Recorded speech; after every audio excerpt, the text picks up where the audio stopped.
Hello students, welcome to accounting hub. तो आज मैं आप लोगों को बताने जा रही हूँ कि what are the classification of assets in accounting. तो लास्ट क्लास में मैंने classification of assets in banking and finance दिखाया था, ओके, या फिर डिटेल में डिस्कस किया था। तो आज मैं आप लोगों को classification of assets in accounting बताने जा रही हूँ। तो क्या क्या क्लासिफिकेशंस है देखिए। तो पहला जो क्लासिफिकेशन है वो है फिक्स्ड एसेट। अभी फिक्स्ड एसेट क्या है?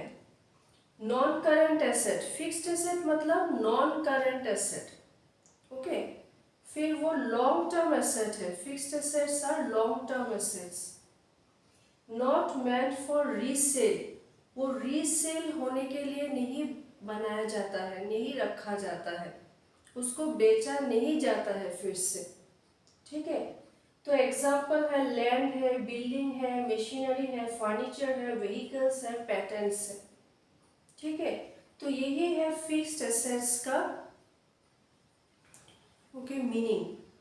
तो ये मैंने पॉइंट वाइज समझाया है, ओके, पॉइंट वाइज लिखा है ताकि आप लोगों को समझ आ जाए, ठीक है। आप लोग मीनिंग एक सेंटेंस बना के भी लिख सकते हैं। That fixed assets are non-current assets, they are long-term assets and not meant for resale. Okay, तो एग्जांपल दे दीजिएगा land, building, machinery, okay. Next come to current assets. Current assets मतलब क्या है? वो शॉर्ट टर्म एसेट्स है, okay, easily convertible into cash within 1 year. तो एक साल के अंदर अंदर वो कैश में उसको कन्वर्ट किया जा सकता है, ठीक है। तो सपोज कैश है, डेटर्स है, फिर बिल्स रिसीवेबल है, फिर इन्वेंटरी है, शॉर्ट टर्म इन्वेस्टमेंट्स है, ओके। तो वो ये सब, ओके, ये सब आइटम्स इजीली कन्वर्ट हो सकते हैं एक साल के अंदर अंदर। Then come to tangible and intangible asset. तो टेंजिबल एसेट क्या है? वो फिजिकल एसेट्स है, वो आप लोग छू सकते हैं, टच कर सकते हैं।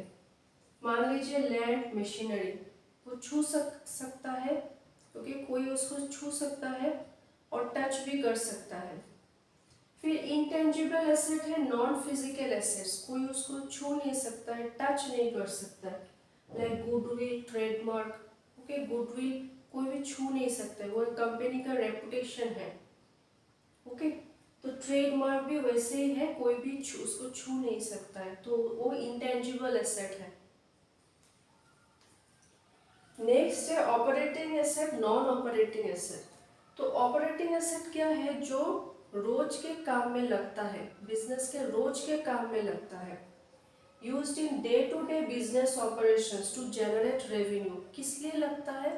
To generate revenue, okay, for earning purpose. तो कौन सा एसेट्स है? मशीनरी है जो रोज लगता है बिजनेस में, बिल्डिंग है रोज लगता है, इन्वेंटरी मतलब स्टॉक रोज लगता है, कैश इन हैंड पैसा मतलब रुपए रोज ही लगता है। फिर है non operating asset. Non operating asset मतलब not directly used in daily business operation. तो नॉन ऑपरेटिंग एसेट मतलब रोज के काम में, बिजनेस के काम में नहीं लगता है वो। तो जैसे वैकेंट लैंड, वैकेंट लैंड मतलब कि एक जमीन ऐसे ही छोड़ दिया, ओके, उसमें कुछ काम वाम नहीं होता है, तो वो नॉन ऑपरेटिंग एसेट है। या फिर अनयूज्ड मशीनरी, एक मशीनरी खरीद के ऐसे ही रख दिया, ओके, उससे कुछ भी प्रोडक्शन नहीं किया जाता है, ओके, तो वो नॉन ऑपरेटिंग एसेट है। नेक्स्ट है wasting asset, non wasting asset. अभी वेस्टिंग एसेट क्या है? दो पॉइंट है उसमें।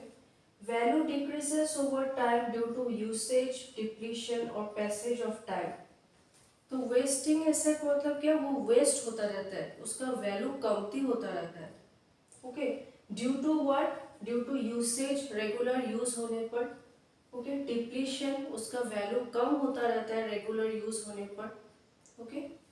और पैसेज ऑफ टाइम, जब टाइम पास होता है, टाइम, ओके, बहुत समय गुजर जाता है, तब उसमें उसके वैल्यू में ओके कमती होने लगता है, ओके डिक्रीज होने लगता है उसका वैल्यू। तो उसका लिमिटेड यूजफुल लाइफ है, उसका यूजफुल लाइफ बहुत ही लिमिटेड है। ओके जैसे कि मान लीजिए माइंस, जहाँ जहाँ से मिनरल्स एक्सट्रैक्ट होता है माइंस, क्योंकि वो वेस्टिंग एसेट है, जितना मिनरल्स निकालेगा उतना माइंस का वेस्टेज होता रहेगा। फिर ऑयल वेल्स है, जितना ऑयल निकालेगा उतना वेस्टेज होगा। मशीनरी भी जितना चालू करेगा, जितना यूज होगा उतना वेस्टेज होगा। फिर है non wasting asset, do not lose value quickly.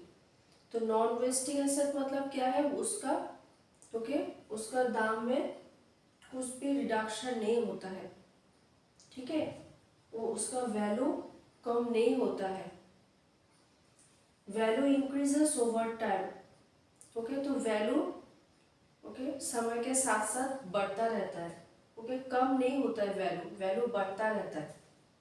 Long और इनडेफिनिट यूजफुल लाइफ, उसका लॉन्ग लाइफ है, ओके इनडेफिनिट यूजफुल लाइफ है, लॉन्ग लाइफ है। जैसे कि मान लीजिए लैंड, लैंड तो ओके इनडेफिनिट लाइफ है उसका, और उसका दाम भी बढ़ता रहता है, उसका दाम कमती नहीं होता है। लैंड बोलिए, इन्वेस्टमेंट बोलिए, इन्वेस्टमेंट का जो इंटरेस्ट है वो बढ़ेगा, कभी ना कभी बढ़ जाता है, लैंड का दाम बढ़ जाता है। तो वो नॉन वेस्टिंग है, उसमें वेस्टेज नहीं होता है, उसका दाम बढ़ता रहता है, एप्रिशिएट होता रहता है। तो यही बोला गया है classification of assets in accounting में। तो hope you all have understood. If you like my video, please like, share, comment and subscribe to my channel. Thank you.